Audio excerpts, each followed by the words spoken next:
नमस्कार दोस्तों, B positive news में आपका स्वागत है। इस वक्त मैं मौजूद हूँ जगत गुरु ब्रह्मानंद वैदिक संग्रहालय में और मेरे साथ हैं वैदिक संग्रहालय की संचालिका डॉक्टर मैत्री आनंद जी। आइए इनसे बात करते हैं। डॉक्टर मैत्री आनंद जी, आपका बी पॉजिटिव न्यूज़ में बहुत बहुत स्वागत है। धन्यवाद।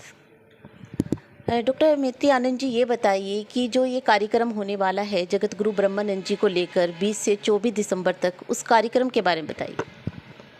वैसे तो ये कार्यक्रम हर वर्ष होता है और 5 दिन ही चलता है। इसके अतिरिक्त 40 दिन पहले भी इसका अनुष्ठान शुरू हो गया है। 14 नवंबर से गुरुदेव की जो वाणी है 50, उसका पाठ घर घर हो रहा है।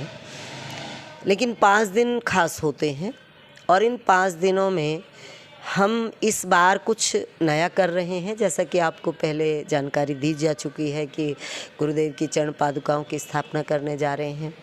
तो चरण पादुकाओं का 5 दिन तक निरंतर पूजन चलेगा और उसके निमित्त सामवेदीय यज्ञ किया जाएगा। हमारे 4 वेद हैं, उसमें से सामवेद का यज्ञ होगा और फिर स्थापना होगी 24 को। तो उसकी तैयारियां हम कर रहे हैं और बहुत ही प्रसन्नता हमें हो भी रही है कि हम समाज के सामने, जनता के सामने दर्शनार्थ इनको रखने जा रहे हैं।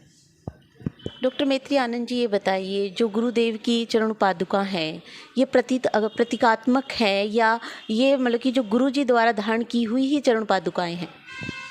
हाँ जी, ये धारण की हुई चरण पादुका हैं। गुरुदेव वैसे तो एक फक्कड़ टाइप थे। वो कोई पूरी तरह से ना वस्त्र पहनते थे, ना चरणों में कुछ ऐसे परमानेंट डालते थे, लेकिन कभी कभी पहनते थे। वो जब उनको कोई ला के पहना देता था तो वो पहन लिया करते थे। तो वैसी ही चरण पादुकाओं को जो है सुरक्षित रखा गया है और वही चरण पादुका अब स्थापित होने जा रही हैं। प्रतीकात्मक नहीं है। प्रतीकात्मक तो और बहुत हमारे पास रखी हैं दूसरी भी, लेकिन ये हमने सहेज के रखी हैं, बहुत संभाल के रखी हैं, बहुत सुरक्षित रखी हैं और ये उनकी वास्तविक चरण पादुका हैं। डॉक्टर मैत्री आनंद जी, ये वास्तविक चरण पादुका है या इस तरह की चरण पादुकाएं कहीं और भी हैं? चरण पादुका हो सकता है कि नहीं और संतों के पास भी हो सकती हैं, लेकिन स्थापना नहीं कहीं हुई है। किसी भी जगह पर उनको अभी इस ढंग से स्थापित नहीं किया गया है। मेरी जानकारी में तो अभी वैसे भी मुझे नहीं लगता कि कहीं हैं। होंगी भी तो मैं नहीं जानती, लेकिन होंगी तो वो एक सिस्टम है, एक व्यवस्थित तरीके से जिसको हम कहते हैं स्थापित करना, प्रतिष्ठित करना, वो यहाँ पर किया जा रहा है। साधु जी, ये बताइए, गुरुदेव जी का इस आश्रम से क्या संबंध था? वैसे तो गुरुदेव जी का हर आश्रम से ही संबंध है जहाँ उनका नाम लिखा गया, क्योंकि महापुरुष जो होते हैं वो कोई शरीर से नहीं जुड़े होते। वो जहाँ भी उनकी हम मान्यता शुरू कर देते हैं वहीं उनकी शक्ति काम करना शुरू कर देती है। तो शक्ति विराट होती है और सारे वैश्विक स्तर पर काम करती है, लेकिन कुछ स्थान खास हो जाते हैं। यह खास स्थान इसलिए है कि यहाँ पर गुरुदेव ने स्वयं जो है इस धरती को खरीदा था। अपने जीवन काल में उन्होंने कोई आश्रम खरीदा नहीं, दान में आया, लोगों ने खुद बनाए, उनके बाद में खरीदे गए हैं बहुत। लेकिन उनके जीवन काल में अगर कुछ खरीदा है तो उन्होंने ये खरीदा था और इसी कारण शायद उन्हीं की प्रेरणा से ये कार्य होने जा रहा है। क्योंकि इसको हम आश्रम कहते भी नहीं हैं, इसको हम आश्रम नहीं कहते। ये तो हमें वैसे बोलना पड़ता है, लोगों को समझ में आने में थोड़ा समय लगता है। संग्रहालय से वो इसको दूसरा रूप ले लेते हैं, आश्रम से इसमें संत भाव आ जाता है। वरना हमने इसका जो नाम दिया है गुरु ब्रह्मानंद वैदिक संग्रहालय।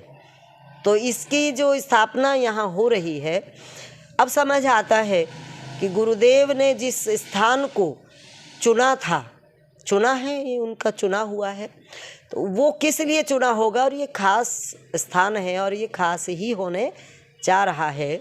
चरण पादुकाओं की स्थापना के साथ साथ यहाँ और भी बहुत कुछ अलग होगा। ये मात्र रेजिडेंस नहीं होगा, यह मात्र पूजा का स्थान नहीं होगा। जो हमारी योजना है उस स्थिति को अगर हम ध्यान में रखते हैं, जो हमारे एक परिकल्पना है, उस आधार पे तो ये एक अलग प्रकार का अद्भुत स्थान बनेगा। साध्वी जी, ये चरण पादुका को लेकर जो आयोजन हो रहा है, आपकी क्या अपील रहेगी?